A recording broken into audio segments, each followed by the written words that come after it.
চাল পোড়া, সরিষা পোড়া, আয়না পোড়া, বাটি চালান আরও অন্যান্য পোড়া থেকে বাঁচার উপায়। আপনি শয়তানের ধোঁকায় পড়ে চুরি করে ফেলেছেন, অতএব আপনি বুঝতে পেরেছেন যে আপনি যেটা করেছেন ভুল করেছেন। এই ভুল থেকে আপনি বের হয়ে আসতে চাচ্ছেন। তো এই ভুল থেকে শুধরানোর জন্য আপনি কি করবেন, কি পদক্ষেপ নেবেন, কি করলে, কি পদক্ষেপ নিলে আপনি আপনার সুন্দর রাস্তায় চলে আসবেন, আপনার ইচ্ছা মতো আপনি থাকতে পারবেন, আসুন আমরা জেনে নিই। তো প্রথমত হচ্ছে আপনাকে যে কাজটা করতে হবে, অবশ্যই আপনি তওবা করবেন। তওবার পাশাপাশি তদবির করবেন। তদবির না করলে অবশ্যই ধরা পড়ে যাবেন।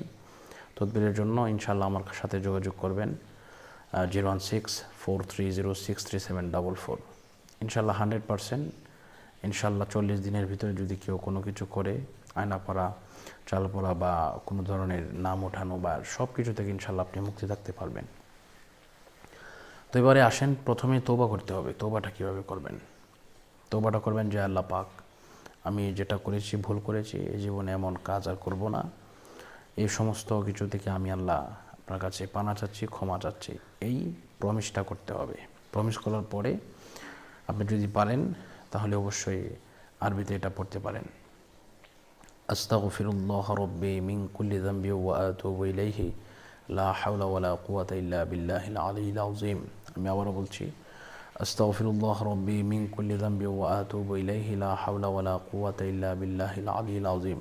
এভাবে ইনশাআল্লাহ এই তওবাটা করবেন। করার পরে ইনশাআল্লাহ তদবির করে দিলে 100% ইনশাআল্লাহ আপনার কোনো কিছু হবে না, আপনি সব কিছু থেকে মুক্তি থাকবেন। তো বিষয়টা হচ্ছে, আপনাকে যে কাজটি করতে হবে,